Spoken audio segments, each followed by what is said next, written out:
밤사이 TSMC의 미국 반도체 보조금 이야기 그리고 얼마를 투자하는지 모두 다 보조금도 그렇고요. 투자도 확대한다라는 소식이 전달이 됐습니다.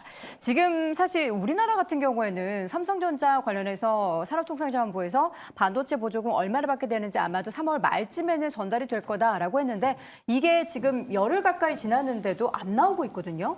이제 곧 우리 또 나오겠죠? 나오겠죠. 네. 네, 뭐 인텔 나오고 TSMC 나오고 네. 그 투자하는 금액하고 기간에 따라서 적절히 그리고 정치적인 임플리케이션도 포함해서 나올 것 같은데요. 엊그저께 나왔잖아요. 저기 TSMC 쪽이 65억 불 네. 플러스 실질적으로 뭐 이렇게 저리 대출까지 합하면은 많은 금액이 나는데 걔네들 투자하는 금액이 한 650억 불 되니까 우리가 지금 삼성이 투자하겠다는 게 밝혀진 게 한 440억 불 정도 되니까요. TSMC보다는 적게 받을 것으로 보여지죠. 뭐 그렇게 받으면 한 50억 불 받으면 괜찮지 않겠나 싶은데 모르겠습니다. 원래 기사가 그렇게 나왔었기 때문에 그게 뭐 35억 불 나오고 70억 불 나오고 그게 중요한 것보다도 빨리 좀 해결이 되는 게 중요하죠. 근데 뭐 지원을 주는 게 맞으니까 주가적인 측면에서는 큰 이슈는 아닐 것 같아요. 그 뭐 지금 중요한 거는 이제는 앞당겨서 지느냐 늦게 지느냐 그런 그 어떤 전략적인 줄다리기 마지막 판이기 때문에 그 정도가 좀 이슈이고 실질적인 주식시장에 영향을 미치는 거는 제한적이다라고 보여집니다. 네, 제한적인 그러한 전망이 나타나고 있는 가운데 지금 이제 공장 신설을 얼마나 더 하는지 여부에 따라서 그러니까 우리가 얼마를 투자하는지 여부에 따라서 그 보조금 자체가 달라지는 거잖아요. 그러면 이거를 우리가 더 투자 많이 하겠다라고 했으면은 우리도 뭐 30% 그 이상으로 보조금을 더 많이 받을 수 있게 되는 거예요? 구조가? 그 지금 시장에서 계속 뭐 루머 같은 뉴스로 흘러나오고 네. 있는 게 우리도 지금 그 비슷한 금액을 받을 거다. 다만 그 전제 66억 조건이 달러요? 예, 60억 달러 정도 받을 거다. 네. 다만 그 전제 조건이 원래 예상했던 테일러 투자보다 더 늘리는 것을 그쵸. 전제로 하고 있거든요. 그래서 실제로 얼마나 늘릴지 이건 뭐 우리가 알 수 없는 부분입니다. 그런데 삼성전자가 테일러 공장에 뭐 준공에 들어간다는 얘기는 작년 말부터 계속 흘러나왔던 얘기고요. 그다음에 이게 어려웠던 것은 계속 얘기 나오는 거지만 주정부 혹은 미국 연방정부와 그 보조금과 관련된 여러 가지 줄다리기 때문에 결국 여기까지 지연된 거라고 보는 게 상식적이죠. 그래서 삼성전자가 정말 미국 투자를 제한된 수준으로 할 거라면 당연히 보조금도 덜 받고 제한적으로 투자하면 되겠죠. 네. 근데 여기엔 또 뭐가 결부되어 있냐면 삼성전자 공장을 지었을 때 일감이 없으면 공장을 짓는 의미가 없어지는 거잖아요. 그래서 과연 엔비디아의 수주를 받을 수 있을 정도의 기술력이 갖춰졌는지 첫 번째고요. 네. 그다음에 AMD를 포함한 퀄컴 같은 다른 회사들에게도 추가 물량을 받아낼 수 있는지 그래야 미국에서 시설 확장을 하는 데 의미가 있으니까요. 그래서 이런 부분들까지 다 결부돼서 살펴봐야 되기 때문에 만약에 삼성전자도 우리가 예상했던 60억 불 정도의 보조금을 받는 상태라면 당연히 한 뭐 30~40% 이상의 증설은 있을 걸로 보고 있고 네. 그런 증설 자체가 존재한다면 삼성전자가 바보가 아닌 이상 일감 자체가 없는데 공장을 그렇게 증설하면서까지 보조금 받으려고 하지는 않겠죠. 않을 거란 말이죠. 그래서 최소한의 퀄 테스트가 진행되고 있는 상황에서 네. 아마도 이런 이슈들이 진행됐을 가능성이 높다라고 봐야 될 것 같고 그런 관점이라면 저는 더 적극적으로 삼성전자와 이와 관련된 종목군들의 투자를 늘려나가야 될 시기가 아닌가 이렇게 보고 있습니다. 어제 삼성전자가 51주 신고가를 기록을 했습니다. 우리가 항상 이제 주가를 얘기할 때 지금 뭐 무릎이냐, 뭐 어깨냐, 머리냐, 머리, 어깨, 무릎, 발, 무릎, 발. 삼성전자는 어디일까요? 이야, 멋있습니다. 그걸 제가 쳐다보고 있었는데 끝까지 하시네요. 왜요? 시작하면 끝까지 해야죠. 얼굴 빨개졌다. 네. 네, 일단은 뭐 지금 어디냐 네. 그러면은 대충 지금은 한 가슴께 정도 오지 않았나. 아, 그래요? 이렇게 보셔야 될 것 같습니다. 오, 많이 올라왔네요. 네, 발목 같은 경우는 우리가 5만 원대였죠. 5만 원 중반대로 우리가 발목으로 볼 수 있는 부분이었고요. 그런 네. 부분에서 반도체가 이제 바닥 찍었다라는 얘기가 작년 기준이죠. 2023년 초, 2022년 말에 계속 나왔습니다. 네. 다만 거기에서 생각보다 회복이 더딥니다라는 이야기가 나오는 그 와중에 삼성전자가 1년 전이었죠. 감산을 발표를 하면서 이제는 정말로 바닥이다라고 이야기를 하면서 이제 돌리는 모습을 보였습니다. 그리고는 거기서부터 지금 올라온 부분이 85,000원이에요. 무려 55,000원에서 85,000원이면 40%나 올라온 상황이고요. 그쵸. 지금 우리가 목표 주가로 제시하고 있는 게 9만 원이냐, 10만 원이냐, 11만 원이냐 이야기하고 있습니다. 네. 반등한 것보다 오를 게 적다라는 겁니다. 그렇기 때문에 지금은 적어도 이게 한 배꼽에서 한 가슴까지는 올라왔다라고 보셔야 되고 이런 부분에서는 그래서 반도체가 25년도에 좋아? 어디까지 좋은데 26년도에는 더 좋아? 아니야 26년도에는 꺾여? 이 부분을 보면서 우리가 매도 타이밍을 잡으셔야 된다. 그리고 그런 부분에서 여전히 우리는 삼성전자가 엔비디아의 콜 테스트를 통과를 한 것인지 네. 아니면은 그래서 9월에 이제 납품을 하는 것인지 썰은 정말 많습니다. 소문은 네. 많지만 지금 들리는 소문으로는 이미 삼성전자가 지금 주가 상황에서는 9월에 이제 HBM 납품한다라고 확정 지은 그런 분위기로 가고 있습니다.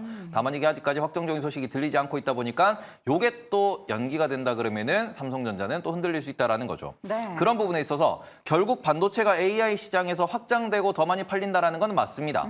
하지만 그 부분에서 우리가 여전히 삼성전자에 질문을 던지는 거는 그래서 지금 HBM3E라고 하는 부분에서 콜 테스트를 통과했습니까? 수율 얼마나 잡힙니까? 네. 그래서 영업이익이 얼마나 더 올라갈 수 있습니까라는 부분은 여전히 물음표인 상황이거든요.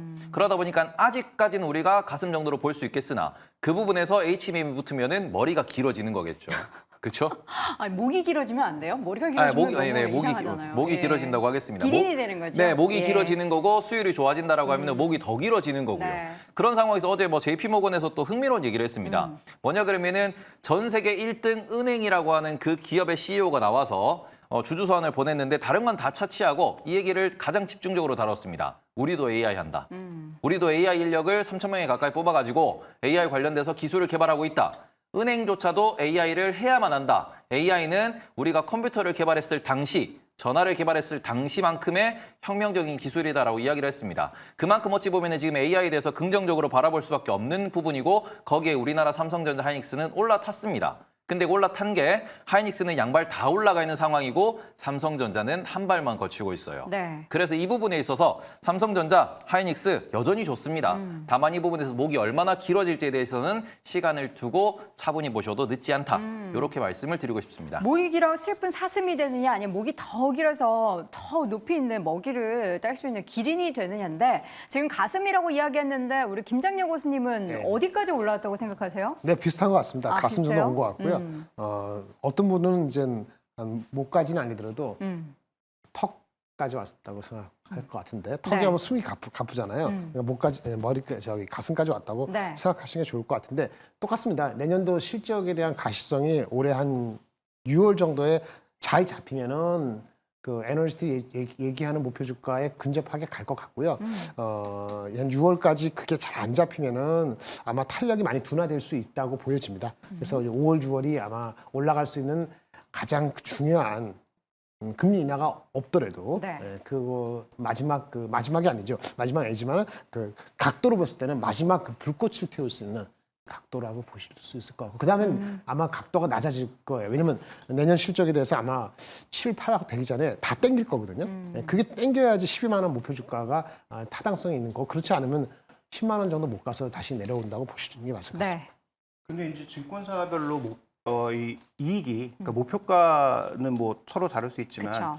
이익 추정치가 외국계 회사랑 우리나라 회사랑 차이가 많이 나거든요. 어디가 더 높나요? 외국계는 50조 이상을 바라보는 게 일반적이라면 우리나라는 자 공격적으로 보는 데가 한 45조, 보통 40조 내외 정도를 보고 있습니다. 그래서 이거 누가 맞을지가 또 결국은 관건인데 과거 사례를 되돌려 보면 국내 증권사들의 이익 예측이 맞은 적이 별로 없거든요. 거의 외국계 회사들의 이익 예측이 거의 정확했고, 그럼 50조. 네 국내사들의 올해 거 말씀하시고 내년 거 말씀하시죠. 올해 거요. 올해 거. 네네 올해 거가 외국에서 지금 50조 이상 얘기한다고요? 네, 지금 뭐 외국계 증권사들의 전반적인 보고서 내용에 이익 그 추정이 그 정도로 일단 격차를 보여주고 있기 때문에 그렇다면 과연 어느 쪽에 베팅하는 게 좀 더 좋을까라는 부분. 그다음에 1분기에 여러 번 언급드렸지만 예상보다 실적이 잘 나온 이유가 무엇인가에 대한 판단 이게 좀 중요하다라고 보고 있고요. 네. 뭐 저번 시간에 말씀드린 것 같은데 DDR5가 아니라 DDR4가 많이 올랐고 그다음에 12기가짜리가 대거 오른 게 아니라 뭐 32기가, 64기가짜리 eMMC가 가장 가격이 많이 올랐다라는 것을 말씀드린 적이 있는데 그게 중국에서 레거시를 휩쓸어가면서 나타나는 현상인데 네. 이게 어디까지 갈지에 따라서 올해 이익 추정치도 아마 예상하는 것과는 굉장히 달라질 수 있다는 거죠. 그래서 그런 차원에서 봤을 때 삼성전자의 이익이 생각보다 굉장히 좋다면 네. 그다음에 우리가 지금 예상하는 것과 다른 그런 양상들이 나타난다면 그러면 저는 이익 추정치가 굉장히 달라질 수 있어서 지금 현재 나타나는 이익 실적 추정치만 가지고 삼성전자의 주가를 판단하기에 좀 이를 수도 있다. 물론 이익만이 삼성전자의 주가를 결정하는 것은 아니지만 네. 이 부분은 조금 우리가 주의해서 계속 어떤 추이로 가는지 살펴볼 필요가 있을 것 같습니다. 네. 이부진 호테신라 사장의 삼성전자 주식 블록딜 소식도 있습니다. 지금 520만 주를 블록딜을 한다라고 하는데 이게 이제 아무래도 물량 부담이 좀 있어서 단기적으로는 영향을 좀 줄 수밖에 없겠죠? 저는 영향은 좀 제한적이다라고 좀 보고 네. 있는 게 지금 20거래일간의 이 평균 거래 대금이 한 2조 3천억 원 규모로 좀 집계되고 있거든요. 그렇기 때문에 전체 블록딜 금액이 4,467억 원, 뭐 할인율을 0.97포인트 정도 적용을 했는데 아직 이게 뭐 공시가 나온 것들은 아니고 블록딜이 좀 확정된 계약은 좀 아니다라고 좀 보여지고 있고 이 매도 시점에 관련돼서도 어떤 유형으로 좀 정리될지를 현재는 뭐 수요 예측을 좀 진행한다라는 보도가 좀 있었기 때문에 이후의 관점에서 다시 좀 그 영향 주시를 좀 해봐야 된다라고 좀 보여집니다. 다만 이게 뭐 일시적으로 큰 다량의 물량들이 시장에 좀 출현될 가능성은 좀 낮다라고 좀 보고 있고요.